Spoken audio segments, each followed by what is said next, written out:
కిరణ్ గారు నటించిన movie release కాకముందే ఆగిపోయింది. ఆ మూవీ ఏంటి ఇప్పుడు చూద్దాం. బ్లాక్ అండ్ వైట్ రోజుల నుండి నేటి వరకు తెలుగు సినిమా పరిశ్రమ నుండి ఎంతమంది నటులు అడుగు పెట్టారు, తన నటనతో ప్రేక్షకుల్ని అలరించారు. వీళ్ళలో కొందరు సూపర్ స్టార్లుగా వెదిగితే కొందరైతే మధ్యలోనే వచ్చి మధ్యలోనే వెళ్ళిపోయారు. కానీ కొందరు ఒకటి రెండు సినిమాలే అయినా గానీ వాళ్ళని ఇప్పటికీ తలుచుకోకుండా ఉండలేం. ఈ కోవకే చెందిన వారు ఉదయ్ కిరణ్ గారు. టాలీవుడ్ లో మెరుపులా వచ్చి మాయమై ఆయన ఎందరినో నిషాదంలో నెట్టారు. ఉదయ్ కిరణ్ గారి ముఖంపై చెరగని చిరునవ్వుతో పక్కింటి అబ్బాయిలా, మన ఫ్యామిలీ నెంబర్లా కనిపిస్తాడు.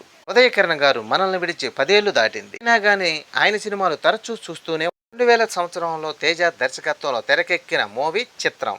చిత్రంతో ఉదయ్ కిరణ్ గారు టాలీవుడ్ లోకి ఎంట్రీ ఇచ్చారు. ఆ మూవీలో ఉదయ్ కిరణ్ గారి నటనకు ప్రేక్షకులు ఫిదా అయ్యారు. ఈ చిత్రంతోనే ఉదయ్ కిరణ్ గారు తిరుగులేని క్రేజ్ ని తెచ్చుకున్నారు. ఆ తర్వాత నువ్వు నేను మనసంతా నువ్వే సినిమాలతో బ్లాక్ బస్టర్ ని అందుకున్నాడు. ఉదయ్ కిరణ్ గారికి స్టార్ డమ్ కూడా వచ్చింది. ఆ సమయంలో బ్యాక్ టు బ్యాక్ హ్యాట్రిక్ కొట్టిన ఒకే ఒక హీరో ఉదయ్ కిరణ్ గారు. Chocolate boy, lover boy image తో ఆయనకు యువతలో ముఖ్యంగా అమ్మాయిల్లో ఒక రేంజ్ లో ఫాలోయింగ్ ఉండేది. అనంతరం కొన్ని సినిమాలు తీసి మంచి విజయాన్ని సాధించారు. అనంతరం ఈ సక్సెస్ ట్రాక్ ను ఉదయ్ కిరణ్ గారు కొనసాగించలేకపోయారు. వరుస పరాజయాలతో ఉక్కిరి బిక్కిరి అయ్యారు. అవకాశాలు కూడా తగ్గిపోయాయి. ఆ తర్వాత పెళ్లి చేసుకుని వైవాహిక జీవితంలో ఒడిదుడుకులు ఎదుర్కొన్నారని స్నేహితులు చెప్పారు. 14లో అభిమానులను షాకు గురిచేశారు. ఉదయ్ కిరణ్ గారు చివరి సినిమా శ్రీరామ్ అని అందరూ అనుకుంటారు, కానీ అది నిజం కాదు. ఆయన చివరి సినిమా చిత్రం చెప్పిన కథ.